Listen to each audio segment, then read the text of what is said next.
SCP-139. Object Class Epoch. Special Containment Procedures. Containment suspended. Description: SCP-139 designates the disappearance of Lucian Sachs, formerly a Foundation-employed security specialist. Sachs had, until SCP-139's occurrence, acted as a consultant for Site-97 on the matter of extoric reanimation methodology.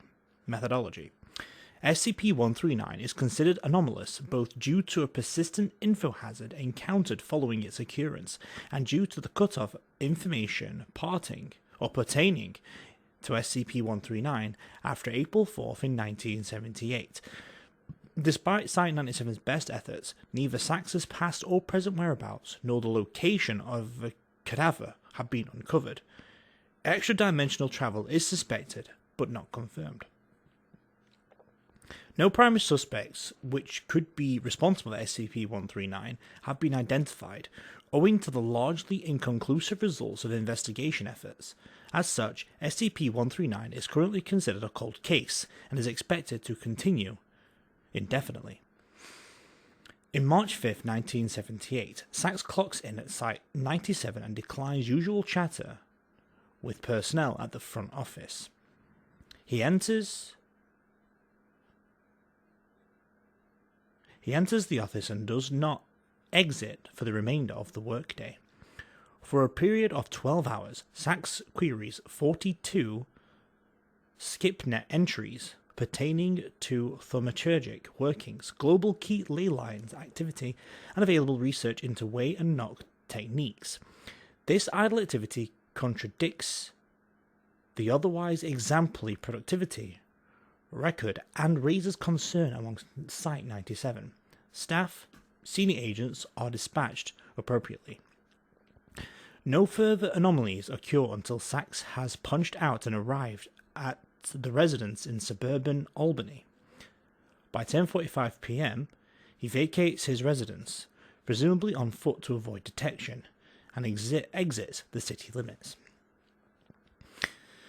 On March 6th, a paper trail of bus and train tickets suggests Sachs travelled approximately 2,000 kilometers to Topeka, Kansas, arriving at 12:15 p.m.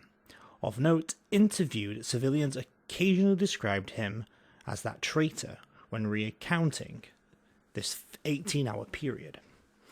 On March 7th to April 4th, after Topeka, the paper trail terminates and reports of Sachs's location during the following month become increasingly regular.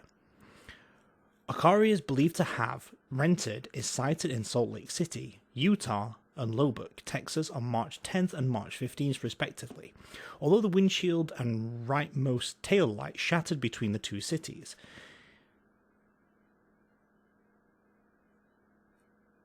He is last documented in Tucson, Arizona, after residential police implicate him in a resist and flee incident on suspicion of vagrancy.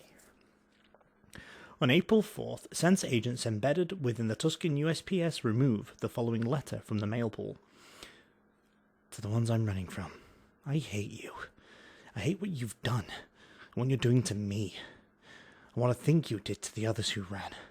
I hate how I'd find lenses in the eyes of paintings and strange fingerprints on my belongings. I'm curious by trade, but you've really got me beat. I'm not the first to run, but I might be the first to break free.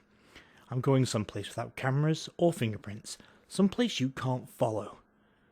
It was fun while it lasted, but you lost this one, and soon I'll be back, and you're going to lose them all. The hand's always been welcoming to people like me, anyways. Footnotes. I don't need to know about those, do we? Addendum 139-1. SCP-139 officially concluded on April 27th of 1993, when a minor structural failure revealed a small air pocket within Site-97's concrete foundation. Although this led to a temporary lockdown due to the destruction of Site-97's courtyard, integrity was eventually restored.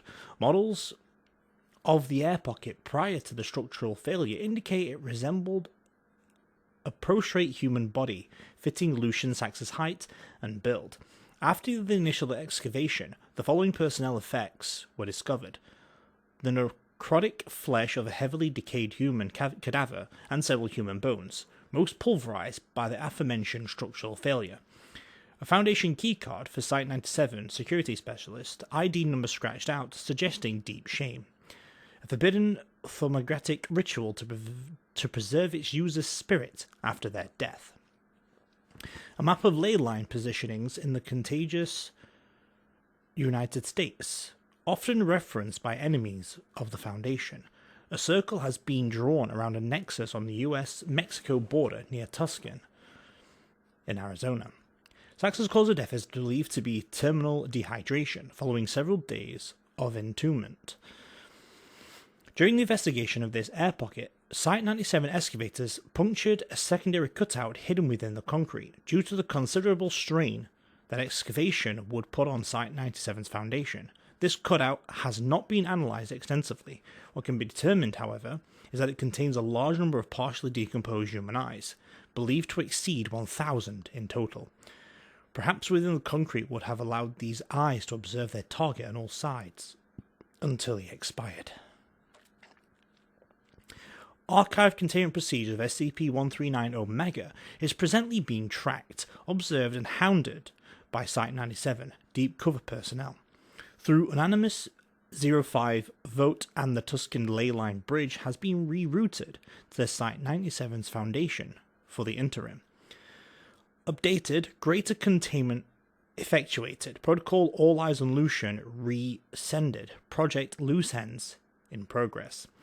Site-97's full capabilities have been directed towards the neutralization of SCP-139 Omega, who remains at large post-mortem through knowledge it has stolen from Site-97.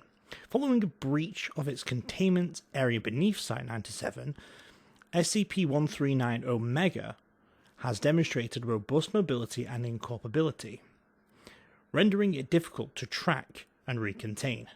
Fortunately, it has a habit of sticking its nose in places it does not belong.